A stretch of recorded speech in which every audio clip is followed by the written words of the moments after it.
नमस्कार दोस्तों। पिछले वीडियो में हमने देखा था कि अप्रॉक्स नंबर ऑफ ब्रिक्स कैसे निकालते हैं किसी दीवार को बनाने के लिए, पर वो सिर्फ अप्रॉक्स निकालने का था। जब हम साइट पर कोई दीवार बनाते हैं तो उसमें ईंटें भी होती हैं और उनके बीच लगा हुआ मोर्टार जो होता है, जिसे मसाला बोलते हैं, वो भी होता है। तो रियलिटी में हम उस तरह से कैलकुलेशन नहीं करते जैसे मैंने लास्ट वीडियो में बताया था। वो सिर्फ एक बेस है ताकि आप एक अप्रॉक्स नंबर ऑफ ईंटें पता कर सकें। अब जो साइट पर करते हैं वो मैं आपको दिखाता हूँ। ठीक है, मान लीजिए हमारे पास, जैसे कि लास्ट टाइम हमने अज्यूम किया था कि एक वॉल है डबल ब्रिक मैसनरी की, ठीक है, इस तरह से, और ये डायमेंशन था 20 मीटर, हाइट थी 6 मीटर, और ये डबल ब्रिक वॉल है। ठीक है, अब ये हमें कंस्ट्रक्ट करनी थी। अब क्या होगा ना, ये देखो, ये अगर ब्रिक्स हैं, ठीक, तो ऐसा तो है नहीं कि दीवार में खाली ब्रिक्स होंगी। अच्छे से समझाने के लिए मैं आपको ये दिखाता हूँ। यहाँ देखिए, मान लीजिए ये आपकी दीवार है, ठीक है। अब इसमें गौर से देखिए, इसमें ब्रिक्स भी हैं और उनके बीच ये लगा मसाला भी है। एक ईंट के चारों तरफ देखिए मसाला है, इसके बगल वाली ईंट के भी चारों तरफ ये मसाला है। तो इस तरह से दीवार हमारी बनी होती है। सिर्फ ईंट से नहीं, ईंट के इर्द गिर्द मसाला भी लगा हुआ होता है। तो अब देखिए, जब मुझे दीवार बनानी है ना, तो मुझे दोनों चीज़ें पता होनी चाहिए कि ईंटें कितनी लगेंगी और इस दीवार को बनाने के लिए मसाला कितना लगेगा। तो ये दोनों चीज़ें मुझे कैलकुलेट करके निकालनी है। ठीक, तो अब हम क्या करेंगे ना, सबसे पहले हम देख लेंगे एक कंसेप्ट। पहले आप देखिए कि मान लीजिए ये आपकी ईंट है, ठीक है, ये आपकी एक ईंट है। जैसा कि हमने लास्ट टाइम देखा था, ईंट जो आइडियल होती है वो कितना होता है, 19 सेंटीमीटर लेंथ में है ना, स्ट्रेचर की तरफ।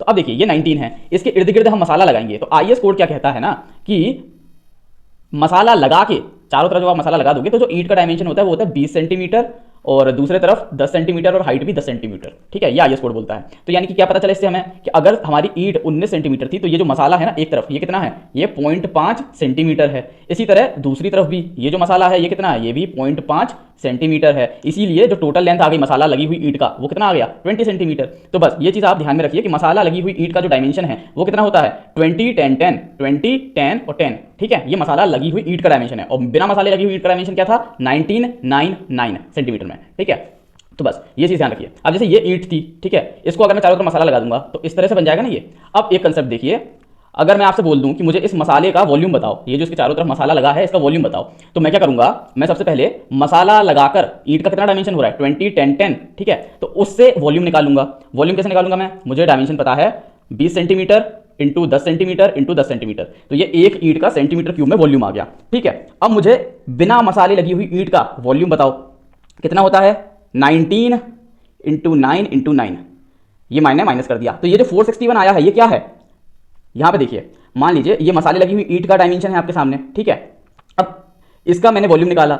ठीक है, यानी कि ये इस तरह से 3D में एक ईंट है, उसके चारों तरफ मसाला लगा, उसका आपने वॉल्यूम निकाला। अब अगर इसमें से मैं ईंट को गायब कर दूं तो आपके पास क्या बच गया, खाली ये चारों तरफ का मसाला।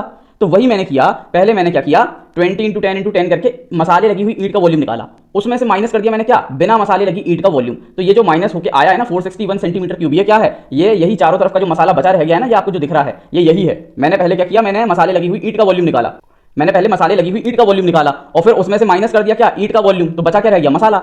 बस यही कंसेप्ट मैंने वहां यूज किया। ठीक है, अब यही कंसेप्ट आप दीवार में यूज करोगे। आप पहले दीवार का वॉल्यूम ये मानोगे कि ये जो पूरी दीवार है, ये जो हमारी पूरी दीवार है ना, ये मसाले लगी हुई ईंटों से हमने बनाई है, यानी कि एक ईंट का वॉल्यूम क्या मानोगे, 20 इंटू 10 इंटू 10। उस तरह से कैलकुलेट करोगे कि इतनी मसाले लगी हुई कितनी ईंटें इस दीवार में लग जाएंगी। तो वो हम कर लेते हैं। अब जैसा कि पिछले वीडियो में हमने देखा था कि ईंट अगर आप इस तरह से लगाओगे, इस डायरेक्शन में हमें नापना है, तो इस डायरेक्शन में दीवार का डायमेंशन क्या है, 20 मीटर। तो यहाँ पे लिख देंगे हम क्या, 20 डिवाइड बाय मीटर है ना, मीटर। अब डिवाइड बाय इस डायरेक्शन में ईंट का कौन सा डायमेंशन आ रहा है, इस डायरेक्शन में ईंट का ये वाला डायमेंशन आ रहा है। अब मसाले लगी हुई ईंट का कितना होता है ये डायमेंशन, 20 सेंटीमीटर। तो नीचे हम लिख देंगे 20 सेंटीमीटर। अब ऊपर मीटर है नीचे सेंटीमीटर है, कन्वर्ट कर लो। तो इसको क्या लिख दूंगा मैं, 20 इंटू 100, तो 2000 हो जाएगा। अब काट दो तो 2 से ये कटा और आ गया 100, तो यानी 100 ईंटें लग जाएंगी इस डायरेक्शन में। तो इस डायरेक्शन में कितनी लग जाएंगी, 100 ब्रिक्स। ठीक है, मसाले लगी हुई। अब इसी तरह वर्टिकल डायरेक्शन में भी नाप लो। वर्टिकल डायरेक्शन में क्या होगा, हाइट कितनी है, 6 मीटर, डिवाइड बाय इस डायरेक्शन में ईंट का कौन सा डायमेंशन आएगा, ये वाला। कितना होता है मसाले लगी हुई ईंट में, 10 सेंटीमीटर। तो बस यहाँ कर दो 10 सेंटीमीटर। अब ऊपर मीटर है उसको कन्वर्ट कर दो, इंटू 100 से कर देंगे तो कितना हो जाएगा, 600। अब ये कितना हो गया कट के 60, यानी इस डायरेक्शन में कितनी ईंटें आ जाएंगी मसाले लगी हुई, 60। तो इस पूरे ये जो रेक्टेंगल आपको दिख रहा था, ये वाला रेक्टेंगल, ये इस रेक्टेंगल में कितनी ईंटें आ जाएंगी, तो एक डायरेक्शन में आ रही है 100, दूसरे डायरेक्शन में आ रही है कितनी, 60।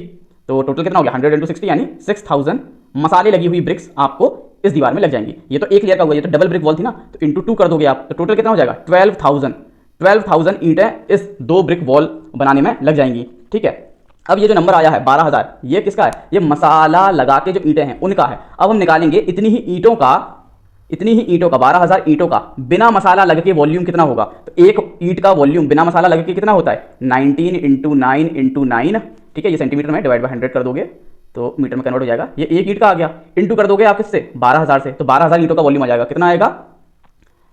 0.19 इंटू 0.09 इंटू 0.09 और इंटू आप कर दोगे 12,000, तो कितना आ गया? 18.468। तो ये आ रहा है 18.468 किसमें? एम क्यूब में। तो ये जो आया है ये क्या है? बिना मसाले लगी हुई ईंटों का वॉल्यूम, ठीक है। और मसाला लगा के ईंटों का वॉल्यूम कितना है? मसाला लगा के ईंटों का वॉल्यूम यानी कि इस दीवार का आपको वॉल्यूम निकाल देना है। तो इस दीवार का वॉल्यूम कितना है? देखो ये वाला डायमेंशन कितना? ये डायमेंशन हो गया 20, ठीक है, 20 मीटर।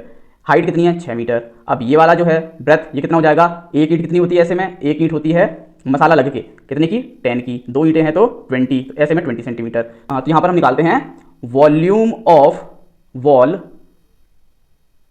ठीक है, ब्रिक्स विद मसाला, ठीक है, मसाला लगी हुई का। तो कितना होगा? डायमेंशन 20 मीटर, ठीक है, ऐसे में 20 था। हाइट कितनी थी? 6 इंटू ये जो ब्रेथ थी ये कितनी थी? 20 सेंटीमीटर यानी कि 0.2 मीटर। तो ये कितना आ जाएगा? यह आ जाएगा आपका 20 इंटू 6 इंटू 0.2, 24 एम क्यूब। तो ये आ रहा है 24 एम क्यूब, ठीक है। तो ये आ गया आपका मसाला लगी हुई ईंटों का वॉल्यूम। अब मसाला लगी हुई ईंटों का वॉल्यूम, इसमें से माइनस कर दो आप क्या? बिना मसाला लगी हुई ईंटों का वॉल्यूम। तो आपके पास मोर्टार जो है, जो मसाला है, उसका वॉल्यूम आ जाएगा। तो 24 माइनस आपको क्या करना है? 18.468। तो मोर्टार जो है मसाला, तो मसाले का वॉल्यूम कितना आ जाएगा? 24 माइनस 18.468, 5.532। तो ये 5.532 एम क्यूब क्या आ गया? तो ईंटों के बीच जो मसाला है ना, ये जो मसाला है, ये आपकी वॉल है मान लीजिए, ठीक है, ये वॉल है। इसमें से अगर मैं ईंटों को गायब कर दूं तो ये जो मसाला बचा रह गया है ना, जो ये जो मसाला बचा रह गया है, इसका वॉल्यूम हमने निकाल लिया है। कितना आ गया है? ये आ गया है आपका 5.532 एम क्यूब, ठीक है। अब हमने मोर्टार का वॉल्यूम निकाल लिया था जो कि आया था 5.532 एम क्यूब, ठीक है। अब ये तो सिर्फ ईंटों के बीच लगा मोर्टार है, जो ईंटों के बीच लगेगा, ठीक है। अब आपको एक चीज़ ध्यान होगी कि ईंट के ऊपर जो सरफेस होता है उस पर एक छेद होता है जिसे हम कहते हैं फ्रॉग। ये मैंने आपको बताया था पहले। इस फ्रॉग को भी हम इंक्लूड करते हैं जब हम मोर्टार का वॉल्यूम निकालते हैं, क्योंकि ये फ्रॉग जो है थोड़ा सा गहरा होता है। तो जब हम मसाला लगाएंगे इसके ऊपरी सतह पर तो थोड़ा सा मसाला इस फ्रॉग में भी भरेगा, तो उसको भी हम इसमें इंक्लूड करेंगे। और ये जो फ्रॉग में भरा हुआ मसाला होगा, ये माना जाता है कि ये टोटल जो हमने मोर्टार निकाला है ना, उसका 15% होगा, यानी कि इतना तो ईंटों के बीच लग जाएगा। और फ्रॉग में भरने के लिए 15% ऑफ 5.532 ये हम लगाएंगे। तो कितना हो जाएगा? 15% ऑफ 5.532 इतना, और प्लस हम कर देंगे 5.532, तो कितना हो गया? 6.3618। तो ये आ रहा है हमारा 6.36 एम क्यूब, इसे बोल सकते हो आप। तो ये हमारा आ गया फाइनली मोर्टार का वॉल्यूम जो हमारा वॉल बनाने में लग जाएगा, ठीक है। अब हमसे साइड पे बोल देते हैं कि जो आपको चुनाई के लिए मोर्टार यूज करना है वो 1:3 होगा, 1:4 होगा, 1:5, 1:6। 1:6 के आगे नहीं जाते, नहीं तो जो मोर्टार है उसमें सीमेंट की क्वांटिटी बहुत कम हो जाएगी, रेत बहुत ज्यादा, तो दीवार जो है कमजोर हो जाएगी। तो एक रिच वाला जो माना जाता है मोर्टार जो सही है सबसे, वो हो गया 1:3, ठीक है। जनरली हम लोग यूज कर लेते हैं 1:4। ज्यादा से ज्यादा अगर पैसे बचाने हैं तो आप 1:6 तक जा सकते हो, उससे ज्यादा मत जाओ क्योंकि फायदा नहीं है, ठीक है। अब ये जो 1:3 बोला जाता है ना, तो इसमें ये जो 1 है ये क्या है? ये सीमेंट का पार्ट है, क्योंकि जब आप मोर्टार बनाते हो तो क्या होता है? सीमेंट होता है। आप सीमेंट लेते हो और क्या लेते हो? आप तगाड़ी से सैंड लेते हो। ये दोनों मिलकर क्या बनाते हैं? ये दोनों मिलकर बनाते हैं मोर्टार यानी मसाला। तो उस मोर्टार में ये जो रेशो होता है ना, इसमें ये जो 1 होता है ये होता है सीमेंट का पार्ट, और ये जो 3 या 4 या 6 जो वेरी करता है वो होता है रेत का पार्ट, ठीक है। तो ये बात समझ लो आप, ठीक है। अब मान लो मुझसे बोला गया कि मुझे जो चुनाई करनी है वो 1:4 का मसाला यूज करके करनी है, ठीक है, 1:4 का। तो अब जब इस तरह से होगा ना, तो 1 + 4 टोटल निकालो, कितना आ गया? 5। अब मुझे सीमेंट निकालना है, ठीक है। अब मुझे सीमेंट निकालना है, तो सीमेंट का पार्ट निकालने के लिए आप क्या करोगे? सीमेंट का part low, 1 divide by total 5 into आपको करना है वॉल्यूम ऑफ क्या? वॉल्यूम ऑफ मोर्टार जो आपने फाइनली निकाला था। पर एक बात ध्यान रखो, ये जो 6.36 आया है ना, ये वो वॉल्यूम है जो कि दीवार पर जब आप गीला मसाला लगाओगे, ठीक है। गीला मसाला लगाने पे क्या होता है? जो आपका सीमेंट है वो श्रिंक होता है, ठीक है। आपकी जो सैंड है वो भी थोड़ी सी क्या होती है? सैंड जो है वो बल्क हो जाएगी, फूल जाएगी, सीमेंट श्रिंक हो जाएगा। तो एक तरह से मटेरियल्स अलग फॉर्म में होते हैं, पर जब आप बाजार से खरीदने जाते हो तो सीमेंट पाउडर के फॉर्म में होता है और रेत भी सूखी हुई होती है या उतनी ज्यादा गीली नहीं होती। तो इसलिए हम क्या करते हैं ना, ये जो वॉल्यूम हम निकालते हैं कैलकुलेशन से, डायमेंशन का यूज करके, ड्रॉइंग से, ये जो वॉल्यूम आता है इसे कहते हैं हम वेट वॉल्यूम। क्या कहते हैं? वेट वॉल्यूम यानी गीला वॉल्यूम।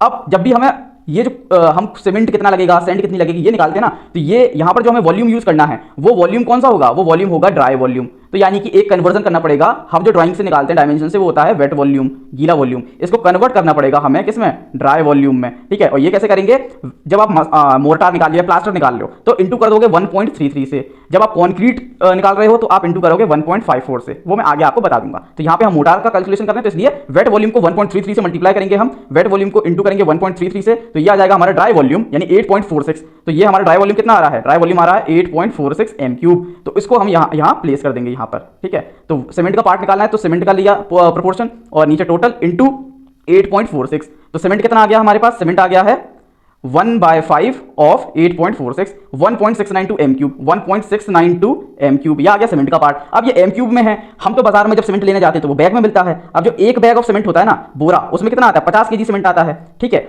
पर अब मुझे तो m3 में मेरी क्वांटिटी पता है और बाजार में जो है वो बैग में आता है, तो हम क्या करेंगे, हम पता करेंगे एक बैग में कितना m3 सीमेंट होता है। तो एक बैग में जो m3 सीमेंट है ना, वो पता करने के लिए आपको डेंसिटी का फंडा पता होना चाहिए। डेंसिटी का क्या होता है, मास अपॉन वॉल्यूम, ठीक है। अब मुझे एक बैग का मास या फिर आप वेट कह लो तो वो पता है 50 kg, ठीक है। वॉल्यूम मुझे निकालना है एक बैग का। डेंसिटी ओपीसी सीमेंट की जो मानी जाती है इन जनरल वो होती है 1440 kg पर मीटर क्यूब। तो यहां से मैं वॉल्यूम निकाल सकता हूं वन बैग ऑफ सीमेंट का। वन बैग ऑफ सीमेंट का वॉल्यूम कैसे निकलेगा, 50 डिवाइड में आ जाएगा 1440, तो 50 डिवाइड बाय 1440, ये आ गया एक बैग ऑफ सीमेंट का वॉल्यूम m3 में 0.0347, 0.0347, ये m3 में आ गया है एक सीमेंट बैग का वॉल्यूम। तो यहां पर मैं क्या कर दूंगा, ये जो मेरा आया 1.692, इसको मैं कर दूंगा डिवाइड किससे, 1.692 को डिवाइड कर दूंगा 0.0347 से, तो ये आ गया 48.76।